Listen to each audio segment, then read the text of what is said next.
Donc depuis le 1er avril, les terrasses estivales ont fait leur retour dans le 11e arrondissement. Et depuis le 2 avril, notre groupe a été régulièrement saisi par de nombreux riverains au sujet de nombreuses inquiétudes et ou nuisances générées par ce dispositif. Donc les premiers jours, la principale question qui est revenue à nos oreilles est la suivante. Des autorisations de terrasse auraient été délivrées par la mairie centrale contre l'avis de la mairie du 11e arrondissement. Donc ce principe, qui est absolument légal en droit, et qui est très inélégant, aurait déjà de quoi nous interpeller collectivement. Je rappelle la teneur de nos échanges lors du vote de la délibération SG 70 l'année dernière portant sur le pacte parisien de proximité, où je pointais déjà le fait que si le maire d'arrondissement est responsable de tous les maux aux yeux des habitants, de par sa position de proximité, si la mairie centrale ne lui donne pas les moyens d'agir, c'est non seulement inélégant, mais c'est aussi inefficace. Mais cette question de procédure a vite laissé place à des plaintes légitimes, fondées, corroborées par éléments probants quant à de réguliers cas de non-respect du règlement des terrasses estivales de la ville de Paris, et plus généralement des autorisations de terrasses prises dans leur globalité. Donc je cite, sans mention des établissements concernés, de toute façon vous les avez déjà,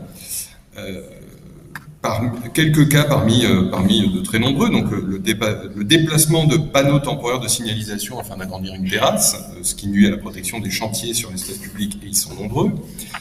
Des terrasses sur des places de livraison, c'est interdit par le RED, des terrasses sans autorisation, tout le monde comprend, des terrasses d'une dimension supérieure à celle de son autorisation, fallait y penser, des terrasses équipées de dispositifs de musique amplifiés, ce qui est aussi interdit par le règlement, etc. etc.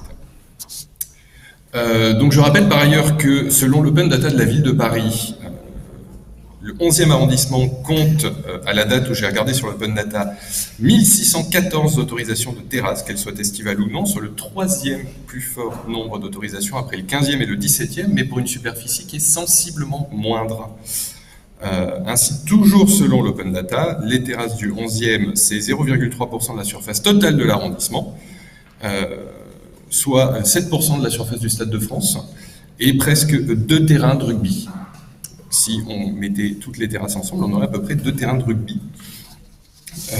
Et donc cette concentration évidente de terrasses ne peut, et c'est totalement arithmétique, que générer des nuisances au sujet duquel les riverains vous saisissent depuis une dizaine d'années, ainsi que nous-mêmes et nos prédécesseurs au travers de nombreux vœux et questions orales. Nous rappelons aussi que vous avez choisi d'amplifier la mairie centrale a choisi d'amplifier ces nuisances par la création du dispositif non maîtrisé de terrasses éphémères puis estivales, au sujet duquel nous avons saisi plusieurs fois et qui représente à ce jour, toujours selon les données de l'Open Data, 2500 mètres carrés, soit pour visualiser le tiers d'un terrain de rugby, et pour laquelle nos alertes ont été ignorées.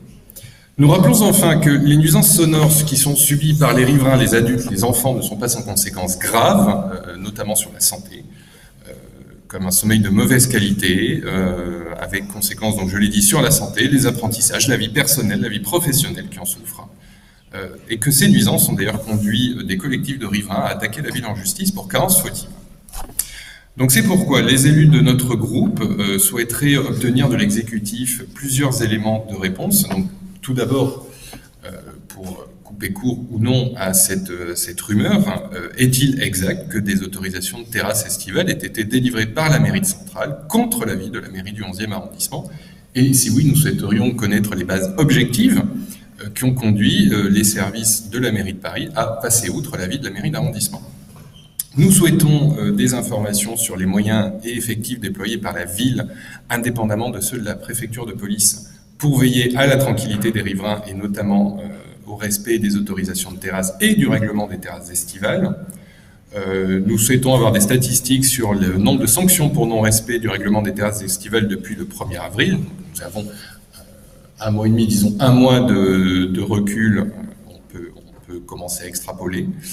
Et enfin, les éléments concrets de la politique municipale que l'exécutif entend mettre en œuvre à court terme et à moyen terme afin de garantir la tranquillité des rues et le droit au sommeil des riverains.